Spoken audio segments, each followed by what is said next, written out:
ಶುಭೋದಯ, good morning, ಅಸ್ಸಲಾಂ ವಲೈಕುಂ. ನಾನು ನಿಮ್ಮೆಲ್ಲರಿಗೂ ಸ್ನೇಹಿತ ವಾಸ್ತು ಹರೀಶ್.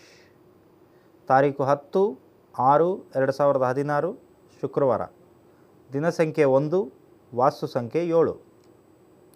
ಬ್ಲಡ್ ಗ್ರೂಪ್ ದಿನ ಭವಿಷ್ಯ. ಎ ಪಾಸಿಟಿವ್ ಅಥವಾ ಬಿ ಪಾಸಿಟಿವ್ನವ್ರಿಗೆ ಈ ದಿನ ಅತಿ ಹೆಚ್ಚು ಶುಭ ಫಲ ಇರುತ್ತೆ. ಯಾವುದೇ ಕೆಲಸ ಕಾರ್ಯಗಳಲ್ಲಿ ಯಶಸ್ಸು ಸಿಗುವಂತಹ ದಿನ.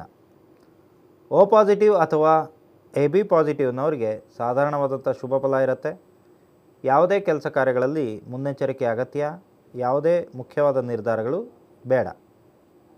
ಅಂಕಜ್ಯೋತಿಷ್ಯ ದಿನ ಭವಿಷ್ಯ. ಜನ್ಮ ಸಂಖ್ಯೆ 1. ಬಿಸ್ನೆಸ್ನಲ್ಲಿ ಹೊಸ ಕಸ್ಟಮರ್ಸ್ಗಳಿಂದ ಒಳ್ಳೆಯ ಲಾಭ ಬರುತ್ತೆ.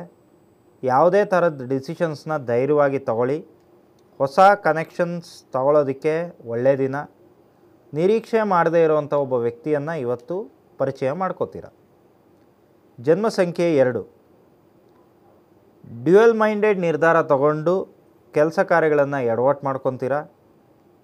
ಸ್ವಂತ ನಂಬಿಕೆ, ಸೆಲ್ಫ್ ಕಾನ್ಫಿಡೆನ್ಸ್ ಮತ್ತು ಎಚ್ಚರಿಕೆ ಇಲ್ಲ ಅಂತಂದರೆ ಸರಿಯಾಗಿ ಮೋಸ ಹೋಗೋ ಸಾಧ್ಯತೆ ಹೆಚ್ಚಾಗಿದೆ. ಜನ್ಮ ಸಂಖ್ಯೆ 3. ತಾಳ್ಮೆ ಮತ್ತು ಸಂಯಮದಿಂದ ಎಲ್ಲ ಸಮಸ್ಯೆಗಳನ್ನು ಎದುರಿಸ್ತೀರ. ಆ ಸಮಸ್ಯೆಗಳನ್ನು ಎದುರಿಸೋ ಧೈರ್ಯ ಇದ್ದರೆ ಅದಕ್ಕೆ ಸಾಕಾಗುವಷ್ಟು ಹಣ ನಿಮ್ಮ ಹತ್ರ ಇವತ್ತು ಇರದೇ ಹೋಗ್ಬೋದು. ಹಾಗಾಗಿ ಹಣದ ವ್ಯವಸ್ಥೆ ಮಾಡ್ಕೊಳ್ಳಿ. ಜನ್ಮ ಸಂಖ್ಯೆ 4. ಯಾರಾದರೂ ನಿಮ್ಮ ಕೆಲಸಗಳಿಗೆ ಅಡ್ಡ ಬರ್ತಾ ಇದ್ದರೆ ಅಂಥವ್ರ ಜೊತೆ ಕಾಂಪ್ರಮೈಸಿಂಗ್ ಮಾಡ್ಕೊಳ್ಳೋದಕ್ಕೆ ಇವತ್ತಿನ ದಿನ ಚೆನ್ನಾಗಿದೆ. ಅವರ ಮನಸ್ಸು, ವರ್ತನೆ ಎರಡೂ ಅದರಿಂದ ಬದಲಾವಣೆ ಆಗುತ್ತೆ. ನಿಮ್ಮ ಒಂದು ಧನಾತ್ಮಕ ಮನಸ್ಥಿತಿಯಿಂದ ಅದರ ಒಂದು ಲಾಭನ ನೀವು ಪಡಿತೀರ. ಜನ್ಮ ಸಂಖ್ಯೆ 5. ಇವತ್ತಿನ ದಿನ ತುಂಬ ಕೂಲಾಗಿ ಸ್ಟಾರ್ಟ್ ಆದರೂ ಬೇರೆ ಬೇರೆ ಸಮಸ್ಯೆಗಳಿಂದ ಸ್ವಲ್ಪ ಟೆನ್ಷನ್ ಕ್ರಿಯೇಟ್ ಆಗುತ್ತೆ. ನನಗೆ ಯಾರೂ ಬೇಡ, ಏನೂ ಬೇಡ ಅನ್ನೋಂಥ ಒಂದು ರೀತಿಯಾದಂಥ ನಿರಾಸೆ ಅಥವಾ ವೈರಾಗ್ಯ ಇವತ್ತು ನಿಮಗೆ ಬರಬಹುದು. ಸಂಜೆ ಮನೆ ಸೇರಿದ್ರೂ ನಿದ್ರೆ ಮಾಡೋದಕ್ಕೆ ಸ್ವಲ್ಪ ಲೇಟ್ ಆಗುತ್ತೆ. ಜನ್ಮ ಸಂಖ್ಯೆ 6. ಕೆಲವು ವಿಷಯಗಳಿಂದ ಮನಸ್ಸಿಗೆ ಬೇಜಾರಾಗುವಂಥ ಘಟನೆಗಳು ನಡಿಬೋದು. ನಿಮ್ಮ ಮೇಲೆ ಯಾವ ಫ್ರೆಂಡ್ಸ್ ಅಥವಾ ಯಾವ ಆತ್ಮೀಯರು, ವೆಲ್ ವಿಷರ್ಸು ಎಷ್ಟು ಪ್ರೀತಿ ವಿಶ್ವಾಸ ಇಟ್ಟಿದ್ದಾರೆ ಅನ್ನೋವಂಥದ್ದು ಇವತ್ತಿನ ದಿನ ನಿಮಗೆ ರಿಯಲೈಸ್ ಆಗುತ್ತೆ. ಖರ್ಚು ವೆಚ್ಚಗಳ ಮೇಲೆ ಗಮನ ಇರಲಿ. ಜನ್ಮ ಸಂಖ್ಯೆ 7. ಇವತ್ತು ಒಬ್ಬರೇ ಎಲ್ಲಿಗೂ ಪ್ರಯಾಣ ಮಾಡಬೇಡಿ.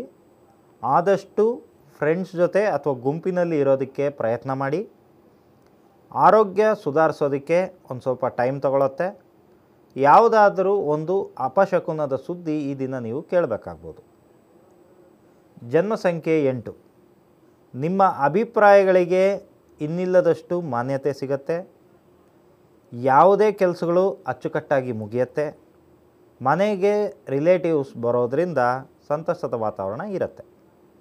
ಜನ್ಮ ಸಂಖ್ಯೆ 9. ಪ್ರತಿಯೊಂದನ್ನು ನೀವೊಬ್ಬರೇ ಜವಾಬ್ದಾರಿ ತಗೊಂಡು ಮಾಡೋಕ್ಕಾಗಲ್ಲ. ಕೆಲವು ಸಮಯದಲ್ಲಿ ಬೇರೆಯವರ ಸಹಾಯನೂ ಪಡಿಬೇಕಾಗತ್ತೆ. ಓವರ್ ಕಾನ್ಫಿಡೆನ್ಸ್ ಬೇಡ. ಅನ್ಎಂಪ್ಲಾಯ್ಡ್ ಆಗಿದ್ದರೆ ಇವತ್ತು ನಿಮಗೆ ಒಳ್ಳೆಯ ಕೆಲಸದ ಆಫರ್ ಸಿಗತ್ತೆ. ಹಾಗೆ ಬಂದರೆ ಅಪ್ಲಿಕೇಶನ್ನ ಇವತ್ತೇ ಸಬ್ಮಿಟ್ ಮಾಡಿ. ಇವತ್ತಿನ ದಿನ ಬರ್ಡೇ ಇರ್ತಕ್ಕಂಥವ್ರಿಗೆ ಆ ಸಾಯಿನಾಥನು ಇನ್ನೂ ಹೆಚ್ಚಿನ ಆಯುರಾರೋಗ್ಯ, ಐಶ್ವರ್ಯ, ಅಭಿವೃದ್ಧಿಯನ್ನು ಕೊಟ್ಟು ಕಾಪಾಡಲಿ ಅಂತ ಹಾರೈಸ್ತೀನಿ. ವೇದಿಕ್ ವಾಸ್ತು ದಿನ ಭವಿಷ್ಯ. ಉತ್ತರ ಅಥವಾ ಉತ್ತರ ಈಶಾನ್ಯದ ಮುಖ್ಯದ್ವಾರ. ಯಾರ ಮೇಲೂ ಸರಿಯಾದ ಆಧಾರ ಇಲ್ಲದೆ ಬ್ಲೇಮ್ ಮಾಡೋಕ್ಕೆ ಹೋಗಬೇಡಿ. ಮನೆ ಒಳಗೆ ಮತ್ತು ಹೊರಗೆ ಸ್ವಲ್ಪ ಟೆನ್ಷನ್ ಜಾಸ್ತಿ ಇರುತ್ತೆ. ದಕ್ಷಿಣ ಆಗ್ನೇಯ ಅಥವಾ ದಕ್ಷಿಣದ ಮುಖ್ಯದ್ವಾರ. ಮುತ್ತೈದೆಯರಿಗೆ ಅರಿಶಿಣ ಕುಂಕುಮ ಕೊಟ್ಟು ಆಶೀರ್ವಾದ ಪಡ್ಕೊಳ್ಳಿ. ಮನೆಯವರ ಆರೋಗ್ಯದಲ್ಲಿ ಸುಧಾರಣೆ ಕಾಣಿಸುತ್ತೆ. ಪೂರ್ವ ಈಶಾನ್ಯ ಅಥವಾ ಪೂರ್ವದ ಮುಖ್ಯದ್ವಾರ. ಬಯಸದೇ ಬಂದ ಭಾಗ್ಯ ಅಂತ ಹೇಳ್ಬೋದು. ಯಾವುದೋ ಒಂದು ಅದೃಷ್ಟ ನಿಮ್ಮ ಮನೆ ಬಾಗಿಲಿಗೆ ಬರುತ್ತೆ. ಮನೆ ಹತ್ತಿರದಲ್ಲೆಲ್ಲಾದರೂ ಔದುಂಬರ ವೃಕ್ಷ ಅಂದರೆ ಅತ್ತಿ ಮರ ಇದ್ದರೆ ಅದಕ್ಕೆ ನಮಸ್ಕಾರ ಮಾಡ್ಕೊಳ್ಳೋದ್ರಿಂದ ನಿಮಗಿರ್ತಕ್ಕಂಥ ಫೈನಾನ್ಸ್ ಪ್ರಾಬ್ಲಮ್ಮು ಸಾಲ್ವ್ ಆಗುತ್ತೆ. ಪಶ್ಚಿಮ ಅಥವಾ ಪಶ್ಚಿಮ ವಾಯವ್ಯದ ಮುಖ್ಯದ್ವಾರ. ಮನೆ ಮುಂದೆ ಸೇಲ್ಸ್ ಮಾಡ್ಕೊಂಡು ಬರ್ತಾರಲ್ಲ ಅಂಥ ವಸ್ತುಗಳನ್ನು ಯಾವುದನ್ನು ಇವತ್ತು ಖರೀದಿ ಮಾಡೋಕ್ಕೆ ಹೋಗಬೇಡಿ. ಬಹಳ ಸಿಂಪಲ್ಲಾಗಿ ನಿಮ್ಮನ್ನು ಮೋಸ ಮಾಡ್ತಾರೆ. ಹಾಗಾಗಿ ಹೊಸ ಜನರ ಬಗ್ಗೆ ಎಚ್ಚರವಾಗಿರಿ. Simple solutions. Praja T V ಅಕ್ಷತತ್ವ ಕಾರ್ಯಕ್ರಮ ನೋಡಿ ಒಬ್ಬರು ದಂಪತಿಗಳು ಗಂಡ ಹೆಂಡತಿ ನಮ್ಮ ಆಫೀಸಿಗೆ ಬಂದಿದ್ದರು. ಮದುವೆಯಾಗಿ 3 ವರ್ಷ ಆಗಿದೆ. ವಯಸ್ಸು ಗಂಡನಿಗೆ 30 ವರ್ಷದ ಆಸುಪಾಸು, ಆ ಹೆಂಡತಿಗೆ 24 ವರ್ಷ. ಇಲ್ಲಿ ಸಮಸ್ಯೆ ಏನಂದರೆ, ಆ ಹುಡುಗಿ ಹಗಲೆಲ್ಲ ಚೆನ್ನಾಗಿರ್ತಾಳೆ, ತುಂಬ ಆ್ಯಕ್ಟಿವ್ ಆಗಿ, ತುಂಬ ಚುರುಕಾಗಿ, ಇಂಥ ಕೆಲಸ ನನ್ನಿಂದ ಆಗಲ್ಲ ಅನ್ನೋ ರೀತಿ ಮಾಡಿಕೊಂಡು, ಒಂದು ರೀತಿ ಜಿಂಕೆ ಮರಿ ಅಂತ ಹೇಳ್ಬೋದು, ಆ ರೀತಿ ಕೆಲಸ ಮಾಡಿಕೊಂಡು ಎಲ್ಲ ಕೆಲಸಗಳನ್ನು ತಾನೇ ಮಾಡಿಕೊಂಡು, ಅತ್ತೆಗೆ ಒಂದು ಕೆಲಸ ಮಾಡೋಕ್ಕೆ ಬಿಡಲ್ಲ. ಅತ್ತೆ ಸೊಸೆ ಚೆನ್ನಾಗಿದ್ದಾರೆ, ಅವ್ರದ್ದೇನು ಸಮಸ್ಯೆ ಇಲ್ಲ, ಕೆಲಸ ಮಾಡ್ಕೊಂಡು ಚೆನ್ನಾಗಿರ್ತಾಳೆ, ಒಳ್ಳೆ ಅಂಡರ್ಸ್ಟ್ಯಾಂಡಿಂಗ್ ಇದೆ ಅವರಲ್ಲಿ. ಆದರೆ ಇಲ್ಲಿ ಸಮಸ್ಯೆ ಏನಂದರೆ, ಸಾಯಂಕಾಲ ಸುಮಾರು ಒಂದು 6ರಿಂದ 7 ಗಂಟೆ ಸೂರ್ಯಾಸ್ತ ಆಗಬೇಕು, ಅಂದರೆ ಸೂರ್ಯ ಇರೋವರೆಗೂ ಒಂದು ರೀತಿ ಇರ್ತಾಳೆ. ಸೂರ್ಯ ಮುಳುಗಿದ ತಕ್ಷಣ ಅವಳ ಟೋಟಲ್ ಮೆಂಟಾಲಿಟಿನೇ ಚೇಂಜ್. ತುಂಬ ತಲೆ ಭಾರ ಆಗುತ್ತೆ, ಮೈಕೈ ಎಲ್ಲ ಉರಿಯುತ್ತೆ ತುಂಬ. ಹಾಗಾಗಿ ನಾನು ಎಲ್ಲೂ ಹೊರಗಡೆ ಇರೋದಿಲ್ಲ, ರೂಮ್ನಲ್ಲಿ ಹೋಗಿ ಒಬ್ಬಳೇ ಕುತ್ಕೊಂಡ್ಬಿಡ್ತೀನಿ ಸೈಲೆಂಟಾಗಿ ಅಂತ ಆ ಹುಡುಗಿ ಹೇಳಿದ್ಲು. ಆ ಹುಡುಗಿಗೆ ಜ್ಞಾಪಕ ಇರೋದು ಅಷ್ಟೇ. ಅಂದರೆ 7 ಗಂಟೆ ಮೇಲೆ ಏನಾಗತ್ತೆ, ಆಕೆಗೆ ಫಿಸಿಕಲ್ಲಾಗಿ ಸ್ಟಾರ್ಟ್ ಆಗುತ್ತಲ್ಲ, ತುಂಬ ತಲೆಭಾರ ಸ್ಟಾರ್ಟ್ ಆಗುತ್ತೆ. ಆ ತಲೆಭಾರದ ನಂತರ ಮೈಯೆಲ್ಲ ಉರಿ ಸ್ಟಾರ್ಟ್ ಆಗುತ್ತೆ. ಮೈಯೆಲ್ಲ ಉರಿ ಸ್ಟಾರ್ಟ್ ಆಗ್ತಾ ಇದ್ದಾಗೇ ಯಾರ ಹತ್ರನೂ ಏನೂ ಮಾತಾಡೋಕ್ಕೆ ಆಗಲ್ಲ, ಅಥವಾ ಮಾತಾಡೋದು ಬೇಡ ಅಂತ ಅನಿಸಿ ಒಬ್ಬಳೇ ಹೋಗಿ ರೂಮಲ್ಲಿ ಸುಮ್ಮನೆ ಕೂತ್ಕೊತೀನಿ. ಇಷ್ಟೇ ಆ ಹುಡುಗಿಗೆ ಗೊತ್ತಿರೋವಂಥದ್ದು, ಜ್ಞಾಪಕ ಇರೋವಂಥದ್ದು. ಅಂದರೆ ಆಕೆಯ ಕಾನ್ಷಿಯಸ್ ಮೈಂಡ್ನಲ್ಲಿ ಅಷ್ಟೇ ಗೊತ್ತಿರೋವಂಥದ್ದು. ಆಮೇಲೆ ಗಂಡ ಹೇಳ್ದೆ, ರೂಮ್ನಲ್ಲಿ ಹೋಗಿ ಒಬ್ಬಳೇ ಸೈಲೆಂಟಾಗಿ ಕುತ್ಕೊತಾಳೆ, ಆದರೆ ಜೊತೆಯಲ್ಲಿ ಯಾರಾದರೂ ಇದ್ದರೆ ತುಂಬ ಸೈಲೆಂಟಾಗಿರ್ತಾಳೆ. ಏನೋ ಪಾಪ ತಲೆಭಾರ ಅಂತ ಇದ್ದಾಳೆ, ಅಥವಾ ಮೈಕೈ ಉರಿ ಅಂತ ಇದ್ದಾಳೆ, ಏನೋ ಸಮಸ್ಯೆ ಇರ್ಬೋದು ಅಂದ್ಬಿಟ್ಟು ನಾವು ಸಹ ಸ್ಟಾರ್ಟಿಂಗಲ್ಲಿ ಕೆಲವು ದಿನಗಳ ಮಟ್ಟಿಗೆ ಬಿಟ್ಬಿಟ್ಟಿದ್ವು. ಆದರೆ ಇದು ದಿನಾ ರಿಪೀಟ್ ಆಗೋಕ್ಕೆ ಸ್ಟಾರ್ಟ್ ಆಯಿತು. ಆದರೆ ಬೇರೆ ಯಾವ ರೀತಿಯಾದಂಥ ಸಮಸ್ಯೆನೂ ಇಲ್ಲ. ಮನೆ ಕೆಲಸ ಚೆನ್ನಾಗಿ ಮಾಡ್ಕೊಂಡು ಹೋಗ್ತಾಳೆ, ಹಿರಿಯರಿಗೆ ಯಾವ ರೀತಿ ಗೌರವ ಕೊಡಬೇಕು, ಮರ್ಯಾದೆ ಕೊಡಬೇಕು, ಯಾವ ರೀತಿ ನಡ್ಕೊಬೇಕು, ಮನೆಗೆ ಬಂದಂಥ ನೆಂಟರು ಮುಂದೆ ಯಾವ ರೀತಿ ಇರಬೇಕು, ಇವುಗಳೆಲ್ಲನೂ ಚೆನ್ನಾಗಿ ಮಾಡ್ತಾಳೆ. ಆ ಸೂರ್ಯ ಮುಳುಗೋವರೆಗೂ. ಸೂರ್ಯ ಮುಳುಗಿದ ಮೇಲೆ ಇಷ್ಟು ಮಾಡ್ತಾಳೆ. ರೂಮಲ್ಲಿ ಸೈಲೆಂಟಾಗಿ ನಾನಾಗಲಿ, ಅಮ್ಮ ಆಗಲಿ, ಅಥವಾ ಇನ್ಯಾರಾದರೂ ಇದ್ದರೆ ಸೈಲೆಂಟಾಗಿರ್ತಾಳೆ. ಯಾರೂ ಇಲ್ಲ ಅಂತಂದರೆ ಸೇಮ್ ನಾಗವಳ್ಳಿ ಥರ ಆಡ್ತಾಳೆ. ನಾಗವಳ್ಳಿ ಥರ ಅಂದರೆ ತನ್ನ ಕೂದಲನ್ನು ತಾನೇ ಕೆದರ್ಕೊಳ್ಳೋದು, ಕುಂಕುಮನ ತಾನೇ ಅಳಿಸ್ಕೊಳ್ಳೋದು, ಅಥವಾ ವಿಚಿತ್ರವಾಗಿ ಡ್ರೆಸ್ಸಿಂಗ್ ಟೇಬಲ್ನ ಕನ್ನಡಿ ನೋಡಿಕೊಂಡು ನಾಲ್ಗೆ ಆಚೆ ಬಿಟ್ಕೊಂಡು ಮುಖಾನ ಒಂದು ರೀತಿ ವಿಚಿತ್ರವಾಗಿ ಮಾಡೋವಂಥದ್ದು, ತನ್ನನ್ನು ತಾನೇ ನೋಡಿಕೊಂಡು ನಗೋವಂಥದ್ದು, ಬೈಕೊಳ್ಳೋವಂಥದ್ದು, ಮಾತಾಡ್ಕೊಳ್ಳೋವಂಥದ್ದು, ಈ ರೀತಿಯಾದಂಥದ್ದು ಮಾಡ್ತಾಳೆ. ಇಲ್ಲ ಅಂತಂದರೆ ಸ್ನೇಕ್ ಡ್ಯಾನ್ಸ್, ನೆಲದ ಮೇಲೆ ಬಿದ್ದು ಹಾವಿನ ಥರ ಡ್ಯಾನ್ಸ್ ಆಡೋಕ್ಕೆ ಸ್ಟಾರ್ಟ್ ಮಾಡ್ತಾಳೆ. ಈ ಥರ ಎಲ್ಲ ಸಮಸ್ಯೆಗಳು ಆಗ್ತಾಯಿದೆ. ನನಗೆ ಏನೂ ತೊಂದರೆ ಕೊಡಲ್ಲ, ಆದರೆ ನನ್ನನ್ನು ತುಂಬ ಪ್ರೀತಿ ಮಾಡ್ತಾಳೆ. ಇನ್ನೂ ಮಕ್ಕಳಿಲ್ಲ, ಆದರೆ ನನ್ನನ್ನು ತುಂಬ ಪ್ರೀತಿ ಮಾಡ್ತಾಳೆ. ಆದರೆ ಆ ಪ್ರೀತಿ ಯಾವ ಹಂತಕ್ಕೆ ಇರುತ್ತೆ ಅಂತಂದರೆ, ರಾತ್ರಿ ಹೊತ್ತು ಅವಳಿಗೆ ಜ್ಞಾಪಕನೇ ಇರೋದಿಲ್ಲ. ನನ್ನ ಮೇಲೇನಾರು ಅವಳು ಕೈ ಹಾಕಿದ್ಲು ಅಂತಂದರೆ ನನಗೆ ಉಸಿರಾಡೋಕ್ಕೂ ಆಗಲ್ಲ, ಆ ಕಡೆ ಈ ಕಡೆ ತಿರ್ಗೋಕ್ಕೂ ಆಗಲ್ಲ, ಮಿಸ್ಕಾಡೋಕ್ಕಾಗಲ್ಲ, ಅಷ್ಟು ಗಟ್ಟಿಯಾಗಿ ಹಿಡ್ಕೊತಾಳೆ. ಇದು ನನಗೆ 3 ವರ್ಷದಿಂದ ಕಂಟಿನ್ಯೂ ಆಗಿ ನಡೀತಾನೇ ಇದೆ. ಇದಕ್ಕೆ ಕಾರಣ ಏನಿರ್ಬೋದು? ಬೆಳಗಿನ ಜಾವ ಒಂದು 3-3:30 ಅಥವಾ 4 ಗಂಟೆ ಈ ಟೈಮ್ಗೆ ಎಲ್ಲ ಸರಿ ಹೋಗುತ್ತೆ. ಆರಾಮಾಗಿ ಮೊಬೈಲಲ್ಲಿ ಅಲಾರಾಮ್ ಇಟ್ಕೊಂಡಿರ್ತಾಳೆ. ಆ ಟೈಮ್ಗೆ ಎದ್ದು ಮನೆ ಮುಂದೆ ಏನೇನು ಕೆಲಸ ಮಾಡಬೇಕು, ಮನೆ ಒಳಗಡೆ ಏನೇನು ಪಾತ್ರೆ ತೊಳೆಯೋದು, ಬಟ್ಟೆ ಒಗೆಯೋವಂಥದ್ದು, ಅಥವಾ ನಮ್ಮ ಬ್ರದರ್ಸು ಕೆಲ್ಸಗಳಿಗೆ ಹೋಗೋವಂಥವ್ರಿಗೆ ಏನು ಅಡುಗೆ ಮಾಡಿ ಟಿಫನ್ ಮಾಡಿ ಅವ್ರಿಗೆ ಕೊಡಬೇಕು, ಅದನ್ನೆಲ್ಲ ಕರೆಕ್ಟಾಗಿ ಮಾಡ್ತಾಳೆ. ನಾನು 6-6:30ಗೆಲ್ಲ ಹೊರಗಡೆ ಹೊರಡಬೇಕಾಗತ್ತೆ. ನನಗೂ ಸಹ ನಾನು ಎದ್ದೇಳೋ ಅಷ್ಟೊತ್ತಿಗೆ ಎಲ್ಲ ರೆಡಿ ಮಾಡಿ ಇಟ್ಟಿರ್ತಾಳೆ. ಬಿಸಿನೀರಿಂದ ಹಿಡಿದು ಬಟ್ಟೆ, ಐರನ್ ಬಟ್ಟೆಯಿಂದ ಎಲ್ಲ A to Z ಒಬ್ಬಳೇ ಒಂದು ರೀತಿ ಮಿಷಿನ್ ಥರ, ರೋಬೋ ಥರ ಮಾಡಿಟ್ಟಿರ್ತಾಳೆ. ಆದರೆ ಸಾಯಂಕಾಲ ಆದರೆ ಮಾತ್ರ ಈ ಸಮಸ್ಯೆ ಇದೆ.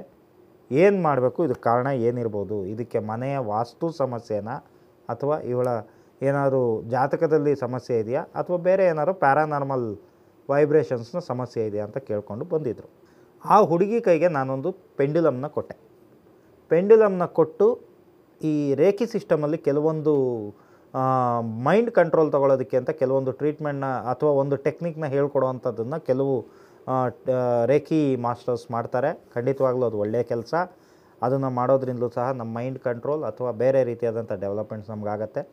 ಅದಕ್ಕೆ ಅಂತಲೇ ಕೆಲವೊಂದು ವಿಶೇಷವಾದಂಥ ಈ ರೀತಿ ಸಮಸ್ಯೆಯಲ್ಲಿ ಇರತಕ್ಕಂಥವ್ರಿಗೆ ಅಂತಲೇ ಒಂದು ವಿಶೇಷವಾದಂತಹ ಪೆಂಡ್ಯುಲಮ್ನ ನಾನು ತಯಾರು ಮಾಡಿ, ನನ್ನ ಒಂದು ರಿಸರ್ಚ್ನಲ್ಲಿ ನಾನು ತಯಾರು ಮಾಡಿಸಿ ನನ್ನ ಆಫೀಸ್ನಲ್ಲಿ ಇಟ್ಕೊಂಡಿದ್ದೀನಿ.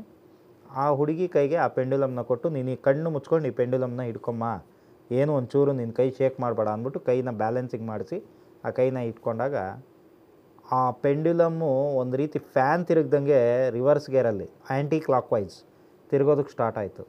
ಅಂದರೆ ಆಕೆಯ ಸುಪ್ತ ಪ್ರಜ್ಞೆ ಬಂದು ಬಲಗೈಲಿ ಇಟ್ಕೊಂಡಾಗ ಲೆಫ್ಟ್ ಸೈಡಿಗೆ ತಿರುಗತ್ತೆ, ಎಡಗೈಲಿ ಇಟ್ಕೊಂಡಾಗ ಬಲಗಡೆಗೆ ತಿರುಗತ್ತೆ.